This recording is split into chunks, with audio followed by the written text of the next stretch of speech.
तुला सांगितलं ना, या घराकडे वाईट नजरेनं बघायचं नाही. आता पुन्हा काय बोललास तर पुण्यांदा तुझं खोबाड फोडन. आणि आता पायतानानं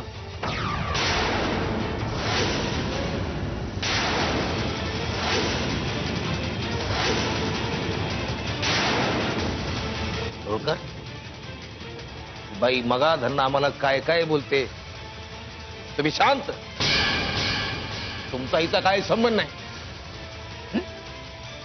मग आम्ही आमचा बदला घ्यायला मोकळे. तुम्ही आज आत्ता ताबडतोब आत्ता इथं सगळ्यांसमोर या बाईचं आम्ही मुस्काड फोडणार. आणि मग इथून फरफटत नेऊन बाजारात सगळ्यासमोर पुन्हा हिचं मुस्काड फोडणार.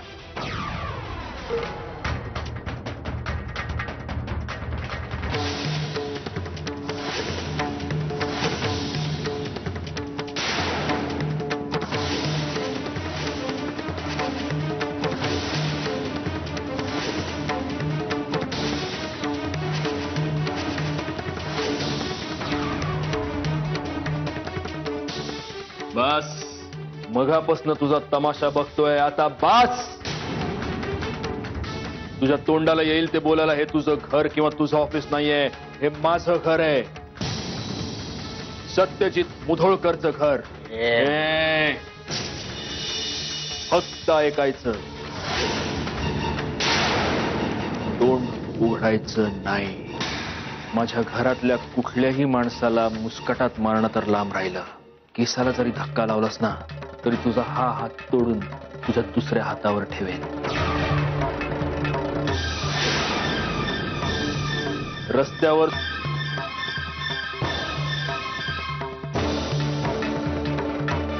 कळलं? कामापुरतं संबंध आहेत ना आपले, मग ते कामापुरतेच ठेवायचे. पुन्हा माझ्या घराची पायरी चढायची नाही. निघ.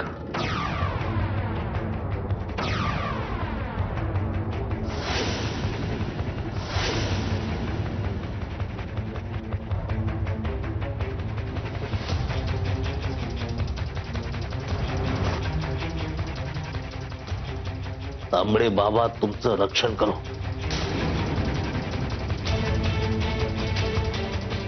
नदीच्या भविष्यात गरज आहे तुम्हाला त्याची.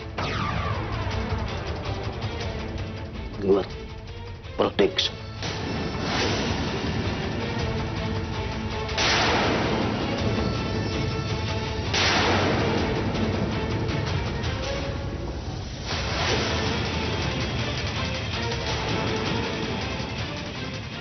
जय तांबडे बाबा.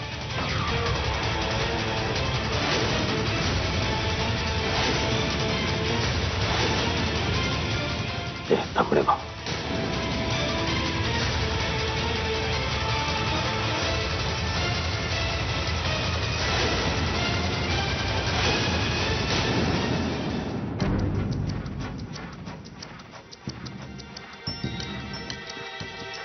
ते काय आपली गाडी नाही येते कोण म्हणाला. काय झालं साहेब? काय झालं? आदर किती झालं आमचं. पुष्पवृष्टी झाली आमच्यावर. अत्तराचा फाउंटन फवारला आमचं.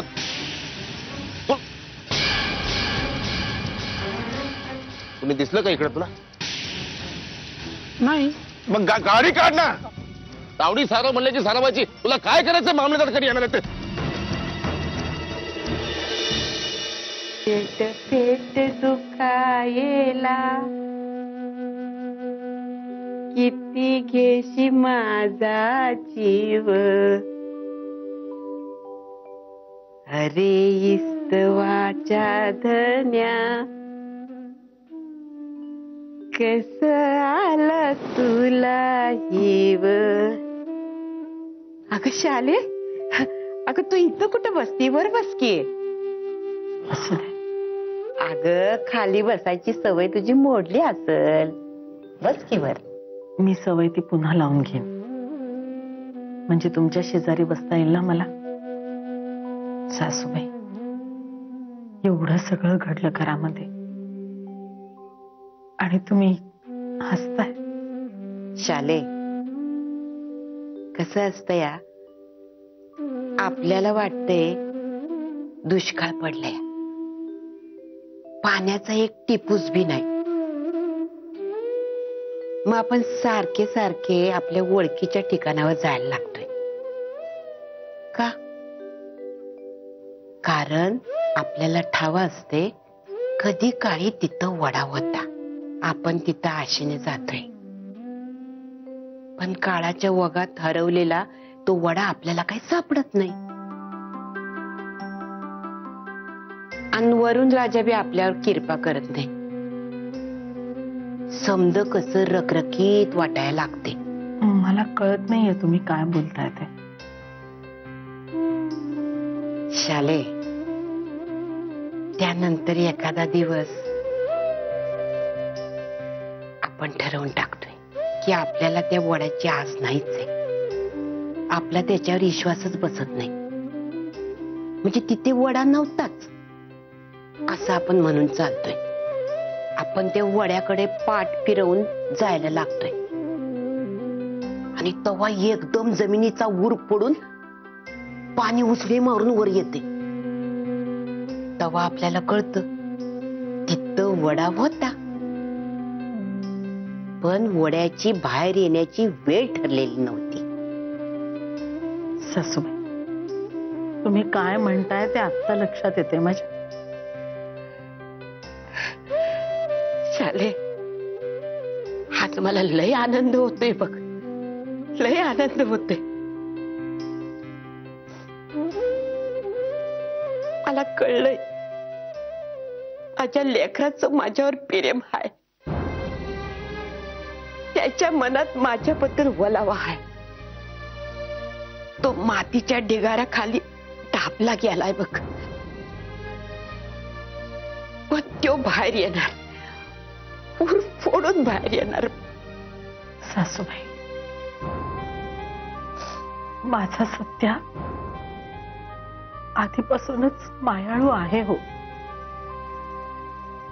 या परिस्थितीनं त्याला असं कोरडं आणि वृक्ष बनवलंय. शाले, मला ते ठाव नाही काय. माझ्या लेकरासाठी माझा जीव किती तुटतो या, तुला काय सांगू. पण आज मला माझा सत्या भेटला. त्याच्या लहानपणानंतर आज मला माझा सत्य भेटला. शाले, आज सत्य भेटला. पण या परिस्थितीनं मात्र त्याच्यापासून त्याचं बालपण हिरावून घेतलंय. असं बालपण हरपलेल्या मुलाच्या डोळ्यामध्ये जगाच्या रागाशिवाय दुसरं काय दिसणार होतं सासूबाई आपल्याला. शाले, अगं झालं ते होऊन गेलं. आता जे हाय ते आपलं हाय. आता तेच सावरायचा प्रयत्न करायचा. मी सावरे,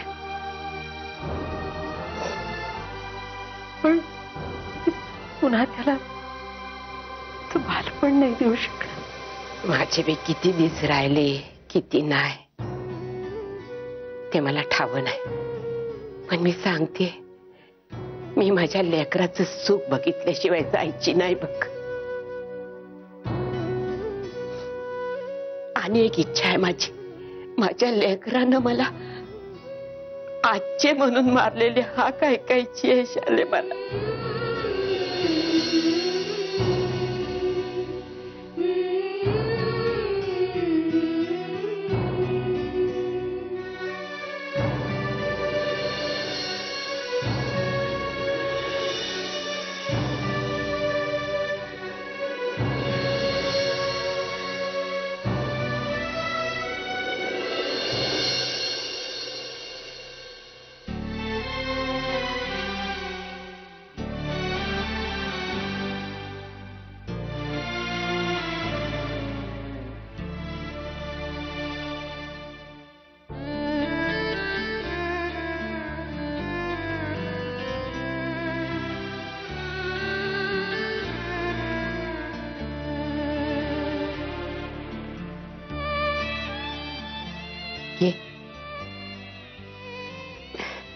एवढं काम करून थकला असशील ना, घे दूध पी, बरं वाटेल तुला. अरे घे लेकरा, दूध पी. मगाशी जे काही झालं त्यातून उगीच नसते अर्थ काढू नकोस. तो दादा होळकर आपल्या घरातल्या नोकराशी सुद्धा असं वागला असता तरी मी तेच केलं असतं. मी फक्त घरातल्या कर्त्या पुरुषाचं कर्तव्य केलं. त्याच्यामुळे तुझ्यात आणि माझ्यात कुठलंही वेगळं नातं निर्माण होत नाही.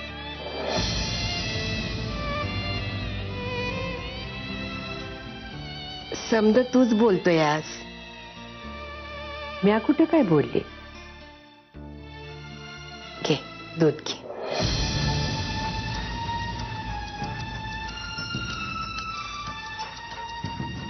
उगीच नसलेली नाती जोडायचा प्रयत्न करू नकोस.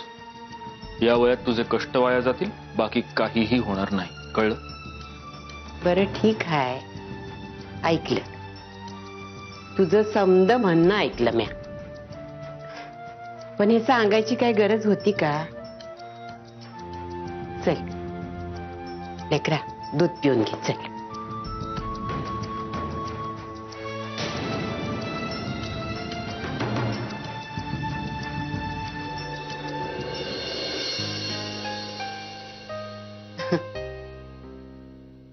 बघितलंस कसं येड आहे माझं लेकरू. ते मनात जे काय असेल ते ओटावर आणणार नाही म्हणजे नाहीच बघ.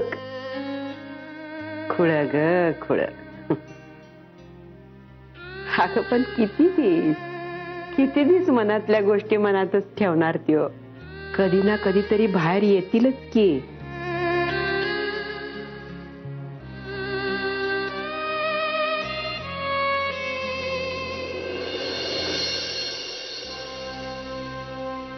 काय ग, तुला काय निद्रानाश झालाय की काय? चल झोप, मला जाम झोप आली. गौरांग उठ, गौरांग उठ. काय ग ओरडते काय? इथे माझी झोप उडायची वेळ आली आहे, तू झोपतोयस काय? केवढा मोठा प्रॉब्लेम झाला असता कळतंय का तुला? त्या दादा होळकरनी चुकून किंवा जाणून बुजून जर सत्यजित दादांना हे सांगितलं असतं की ते ग्रीनफील्डचे पेपर्स मी नेऊन दिलेत त्याला, काय झालं असतं कळतंय का? सत्यजित दादांनी कुठे आणि किती खोल गाडलं असतं ना, मला पत्ताही लागला नसता. नाही, तुला कुठे आणि किती खोल गाडतील ते मी सांगेन ना तुला. तू कशाला चिंता करते? विनोद सुचतायत तुला? तर तुझ्या आजीने एवढा मोठा प्रॉब्लेम करून ठेवलाय. आजीला काय बोलायची गरज नाही. हा सगळा विचार त्या दादा होळकरची हात मिळवताना करायला हवा होता. जसा कोळशाच्या व्यवहारात हात टाकला ना की हात काळे होतात की नाही, तसंच या दादा होळकरशी हात मिळवलास ना तर हात नक्कीच काळे होणार. कारण तो काळाच आहे ग, आतून बाहेरून. आजीला दोष देते.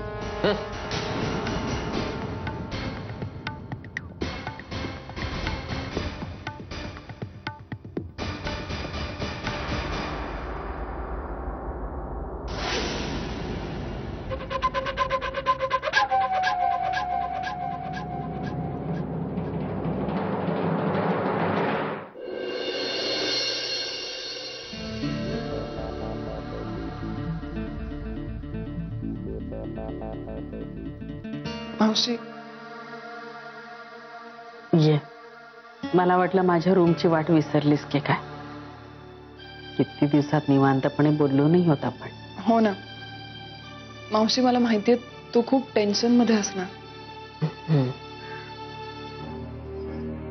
हो, म्हणजे बघ ना, काल आजी जे काही वागल्या त्यानंतर तू नक्कीच त्याचं टेन्शन घेतलं असशील. वागायच्या आधी काही विचारच करायचा नाही. आणि मला माहितीये त्यांच्या वयाचा नात्याचा मान ठेवून तुलाही काही गोष्टी बोलता येत नाही. पण त्यांनी सुद्धा त्यांच्या वयाची जबाबदारी ओळखून वागायला नको का? वागायच्या आधी काही विचारच केला नाही. हे काय वागणं आहे? अरे तो दादा होळकर माणूस कसा आहे, त्याच्याशी बोलताना कसं बोलावं, काय बोलावं हा विचार तर सोडच. त्या जाऊन त्याला मारून आल्या. आता या सगळ्याचा सूड उगवायचं म्हणून तो माणूस काय करेल?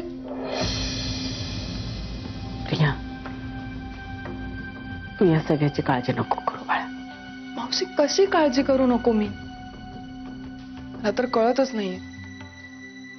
बिचारा सत्यजितला त्याची काहीही चूक नसताना आणखीन किती संकटांना सामोरं जावं लागणार. काल केवढा डिस्टर्ब होता माहितीये तो दाखवत नसेल. त्यालाही खूप त्रास झाला या सगळ्याचा. आणि आता पुढे काय होईल, तो दादा होळकर काय करेल याची सतत टांगती तलवार आहेच. आणि हे सगळं कोणामुळे होत आहे? त्या मंजिरीमुळे. मावशी मी तुला सांगते, या घरात जेवढी संकट आली आहेत ना ती सगळी त्या मंजिरीमुळे आली आहेत. तुम्हाला दोघांना सुद्धा काय कमी त्रास झालाय का तिच्यामुळे? प्रिया, हे बघ, यातून कसा मार्ग काढायचा ते ठरवूया ना आपण. हे असं बोलून तू माझी समजूत काढू नकोस. हे बघ मावशी, आजींसमोर कोणी काहीही बोलू शकत नाही. पण मला आता असं वाटतंय की तूच थोडा वाईटपणा घे. समजावून सांग ना की हे सगळं. हो प्रिया,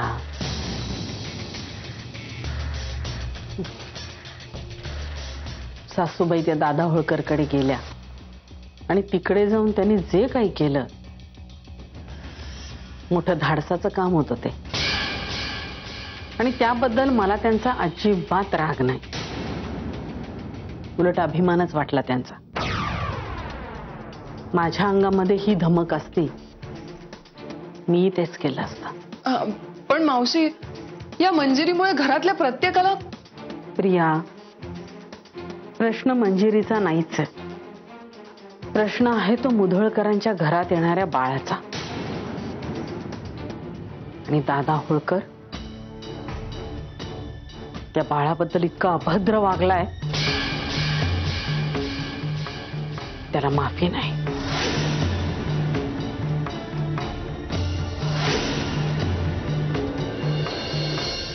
क्या बात आहे सत्यजित, ह्याला म्हणतात डेअरिंग. म्हणजे तुझ्या आजीनं त्या दादा होळकरचं जेव्हा कानफाटात मारली असेल ना, त्या दादा होळकरचा चेहरा बघण्यासारखा झाला असेल. याला म्हणतात डेअरिंग, आणि तेही आजीचं तुझ्या. सत्यजित, अरे मी तुझ्याशी बोलतो आणि तू काय शोधतोयस काय? अरे यार, मी बहुतेक माझा फोन घरी विसरून आलोय. अरे मग कुणाला तरी पाठवून मागून घे ना. मी एवढी आनंदाची बातमी शेअर करतो आणि तू.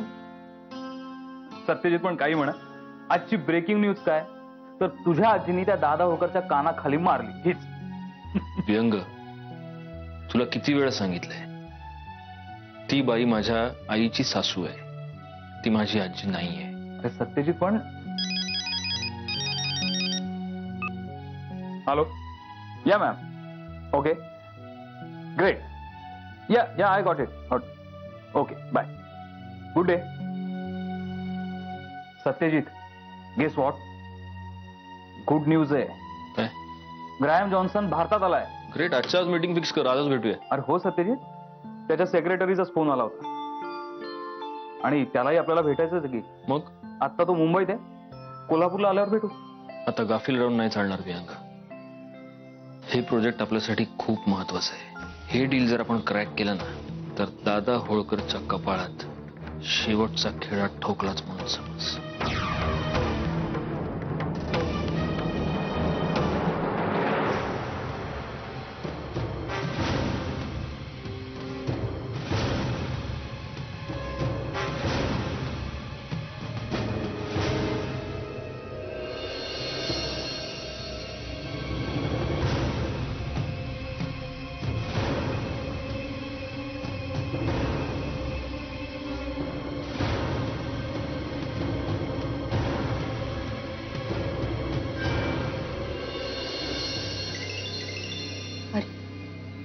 हे फोन इथेच विसरले वाटतं.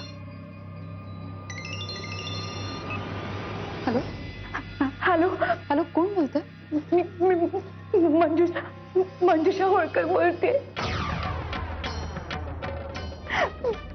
सत्यजित भाऊ, प्लीज प्लीज मला वाचवा.